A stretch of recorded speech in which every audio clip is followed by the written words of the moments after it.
Tom Brady took to Instagram to post the next car in his garage with Odell Beckham Jr. taking notice of the Aston Martin, commenting on Brady's picture.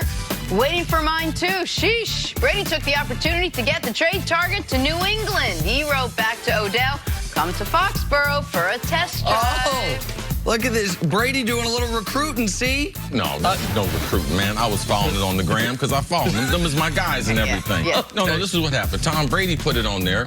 Super Bowl MVP Edelman was like, yo, bro, where's my car? Then OBJ got into it. But Edelman was the one talking, and then we only put OBJ in. And then Brady saw Edelman and OBJ juxtaposing against each other and said, one of these guys I would rather play with. Like, come on, OBJ, come on over to Foxborough. I don't think Tom would rather play with OBJ than Edelman. On Sundays he would. Maybe Monday through Saturday it would be a different story. I'm just gonna Man, tell him you. and Edelman got a bromance is really strong. I don't believe OBJ, he's cute, but I don't believe he can break them up. I was just going to say, that is the best Tom Brady has looked in a very, very long time. He looks Man, Tom Brady, I can't remember. You're going to tell me that's Since the combine photos, he hadn't had a bad day. Well, I don't know. He looks I am going to tell you that's Photoshop. Well, whoever that guy was before the head. How Photoshop I actually works. You think he and Odell were sitting in front of Gillette on the car? Right, It happened yesterday. Now it's time for the AT&T wake-up call. He looks good.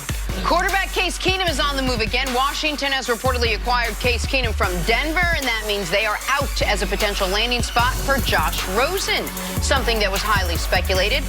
Nick, where do you see Rosen landing now? If he is traded, if I were Miami, I would absolutely try to go after him. See, where's Rosen from? What's the city's name? Something with a beach on the end of it. Something with a beach on the end of it. Yeah, he likes nice weather. He played in UCLA, so Miami. He's a former tennis player. Right. A lot of these reasons why a warm weather city in Miami. Now, the AFC East, not a warm weather division, but you got half those games in Miami. Also, speaking of the AFC East, I said it earlier, if the market really falls out for Josh Rosen and the Pats could get him for one of their second or third round picks, I think him getting a redshirt year behind Brady would work. But those two teams I would peg him to if he actually is on the market. If he's on the market, I'd love to see him go to New England. It's a perfect fit for him. If Josh McDaniels going to be the coach once Belichick decides to give it up, which I don't believe will be anytime soon, he fits into their system perfectly. Except it's cold up there, bro. It is cold. Yeah. It is very cold in New England. Last night, the Thunder beat the Blazers in overtime behind a strong night from Paul George and Russell Westbrook. They scored 32 and 37 points, respectively. Nick, what did you make of the Thunder's win last night? It was an excellent game. If people didn't see it, I think there were 16 lead changes back and forth. Nobody ever had a double-digit lead. Goes to overtime. Russ was excellent. Dame Lillard on the other side was very good as well. But Russ continues this. Since the All-Star break, he's been spectacular. All of a sudden, his shot looks not broken anymore. Now, it's small sample size, but that's the version of Russell Westbrook the Thunder need moving forward. What I thought about the game was the intensity. You don't see that kind of NBA intensity till you start coming down the stretch. I'm looking forward to the rest of the month of March and getting into the playoffs. But, man, you saw both teams playing like something was on the line. Great game last night in the NBA. Top two teams in the West play tonight, Warriors and Nuggets. Warriors lead the Nuggets by just a game right now. Golden State coming off their worst home loss under Steve Kerr. Kerr said the team owes the fans a strong finish in the final home stretch of the regular season. All right, CC, what do you expect to see from Golden State tonight against Denver? I expect them to turn it on, but I expected them to turn it on a couple days ago. But typically after a game like that, after a bad interview or the exchange that they had, Steve Kerr, Kevin Durant, Steph Curry, and the boys, they get it together. So this is the best two teams in the West right now from a record standpoint. Typically, Golden State likes to be able to send the message. Haven't done that much this year. I believe they would do that tonight. And see, you've been on throughout the last couple months. I think it's a good point.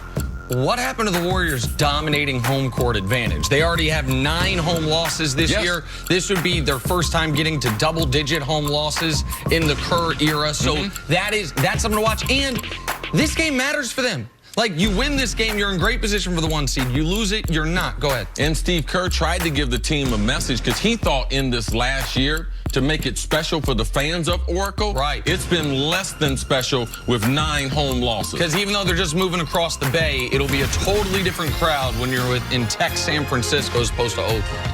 On Wednesday, LeBron made history, securing 4th place on the NBA's all-time scoring list. He did it in a Lakers jersey. Hasn't exactly been the season LeBron anticipated when he joined the Lakers. Yes, he did pass Michael Jordan on his way up the prestigious list, but could he become the all-time leading scorer by passing Kobe, Karl Malone, and Kareem as well?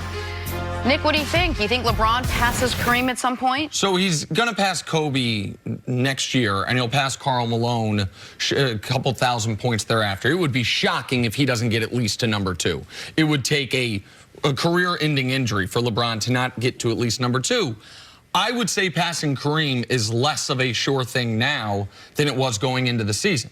Because if you just did the math and say, okay, let's say LeBron's scoring goes down, but he averages just 24 points per game for his Lakers tenure and plays just 90% of the games, he would pass Kareem before the contract's up. He's in a position now, because of the injury, that he's 6,076 points behind him. At 25 points per game, that's 243 games. You have 3 more 80-game seasons. Like, okay, if he stays healthy, even if he doesn't, because you can average 25, then 27, then 25, 23 over the course Somewhere of it, then he'll do it before the end of his Lakers contract, right at the end of his Lakers contract.